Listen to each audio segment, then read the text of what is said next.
अच्छा हुआ सुबह की ट्रेन मिल गई। पूरा दिन गांव में दोस्तों से मिलकर और मंटू के यहाँ का प्रोग्राम अटेंड करके रात की ट्रेन से वापस आ जाऊंगा। कपिल, जो शहर में नौकरी करता है, आज अपने बचपन के दोस्तों से मुलाकात करने के लिए अपने गांव वापस जा रहा होता है। कितना अच्छा हुआ कपिल, जो तू समय से आ गया। परिवार सहित आता तो और अच्छा रहता। तू तेरे यहाँ किसी प्रोग्राम में बुलाए और मैं ना आऊं, ऐसा कैसे हो सकता था? और इस बहाने बाकी दोस्तों से भी मुलाकात हो जाएगी। पूरा दिन कपिल अपने दोस्तों से मुलाकात करता है और शाम के समय सोचता है, अब वापस जाने का समय हो गया। कपिल, आज के दिन मेरे घर रह जाता तो क्या होता। आसमान का हाल तो अच्छा नहीं लग रहा। पता नहीं कब फिर से बारिश शुरू हो जाए। नहीं रे मंटू, तू चिंता मत कर, मैं चला जाऊंगा।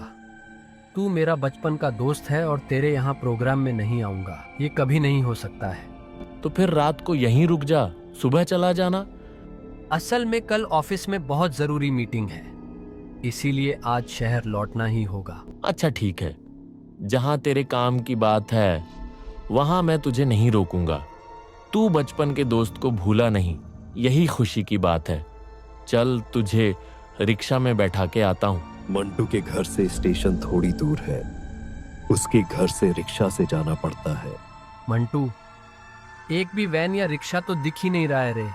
असल में यहाँ शाम के बाद ज्यादा कुछ मिलता नहीं है, ऊपर से ये बारिश भी तो है।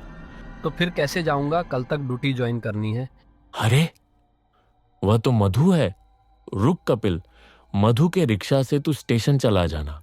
मधु का रिक्शा उन लोगों के सामने आकर रुकता है। मंटू दादा, आप यहाँ इस समय? मधु, आपको तो बहुत दिनों बाद देखा। मैंने सुना था कि आप कुछ दिनों से कहीं गायब हो। नहीं नहीं, वैसा कुछ नहीं है। असल में मैं कुछ दिन यहाँ नहीं था। ओह अच्छा, चलो बढ़िया है। सुनो ना, आप बहुत सही समय पर आए हो आज। मेरा यह दोस्त शहर वापस जाएगा आज रात को। बहुत देर इंतजार करने पर भी रिक्शा नहीं मिल रहा था। इसे आप अपने रिक्शा से स्टेशन तक छोड़ दो ना। आसमान में वैसे भी बादल छा रहे हैं साहब। इस रात में आज ना जाते तो अच्छा होता, और उस स्टेशन पर वो भी रात को। कितनी बार कहा कि आज मत जा, रुक जा, लेकिन ये बात तो माने। नहीं रे दोस्त, तुझे तो बताया ही था। ठीक है मधु, आप इसे थोड़ा स्टेशन पहुंचा दो। ठीक है, बैठो।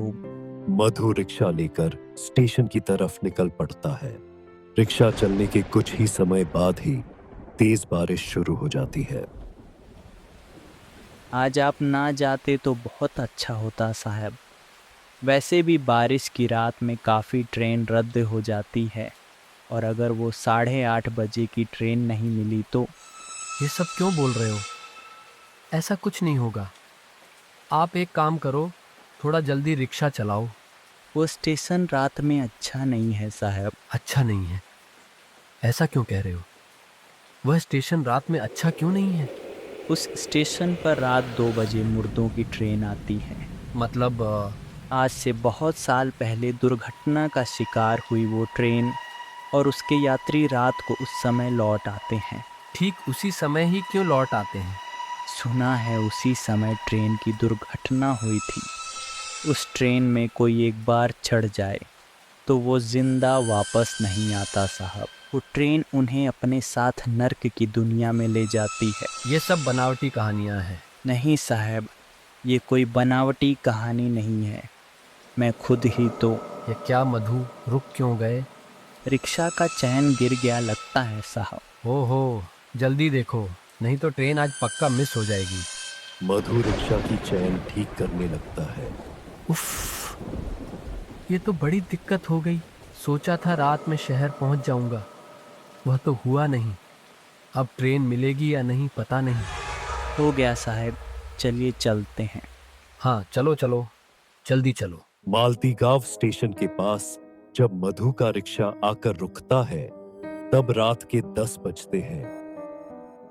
मधु और कुछ बोलने जा रहा था, लेकिन कपिल मधु को पैसे देकर स्टेशन की तरफ दौड़ पड़ता है। आपने तो मेरा विश्वास ही नहीं किया। मैं भी एक समय विश्वास नहीं करता था और उस ट्रेन में चढ़ा था कुछ दिन पहले। और फिर कपिल स्टेशन पहुंचकर देखता है स्टेशन पूरा खाली है, कोई कहीं नहीं है। अब तो कहीं वापस नहीं जा सकते।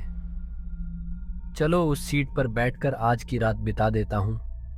सुबह की पहली ट्रेन पकड़कर कल शहर लौट जाऊंगा। कपिल स्टेशन की बैठने की जगह पर बैठकर दूर खुले आसमान की तरफ देखकर जैसे कहीं खोया जा रहा था। ठीक उसी समय कोई उसके पीछे से तेज आवाज में बोलता है, यहाँ इतनी रात को क्या कर रहे हो? चले जाओ यहाँ से, मत रुको बिल्कुल भी। थोड़ी देर में आएगी वो ट्रेन। सुनसान जगह में अचानक ऐसी आवाज से कपिल थोड़ा चौंक जाता है। पीछे मुड़कर देखता है। ट्रेन?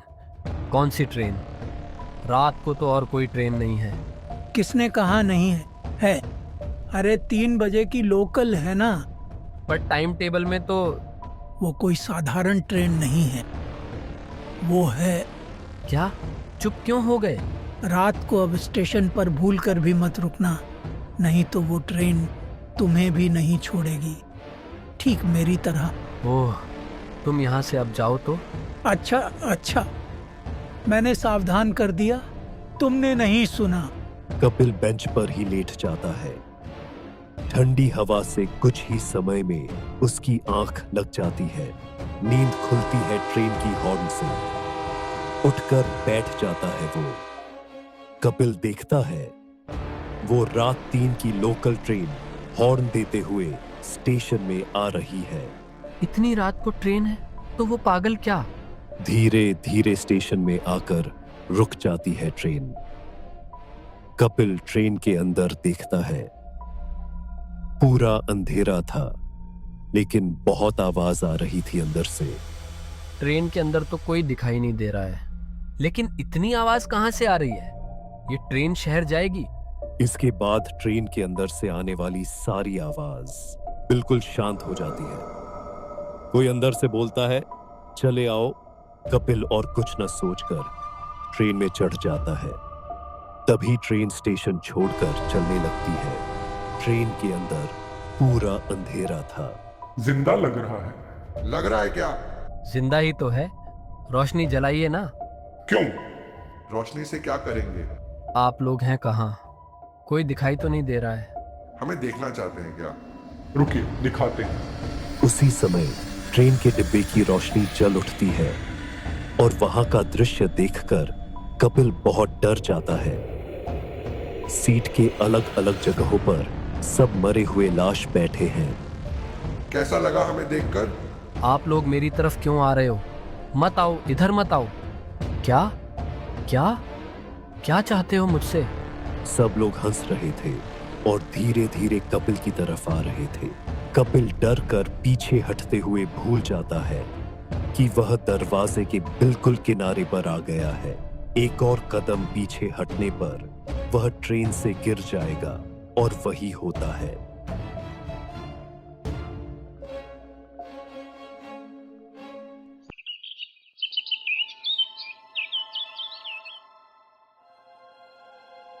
मैं यहाँ आया कैसे?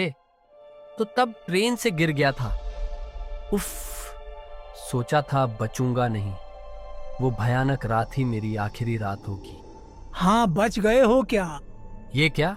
तुम यहाँ कैसे आए? ओहो, कहा था ना उस भूतिया ट्रेन में मत चढ़ना। तुमने सुना नहीं? उस ट्रेन में चढ़ने से मेरी तरह मरना पड़ता है। क्या फालतू बकवास कहे जा रहे हो?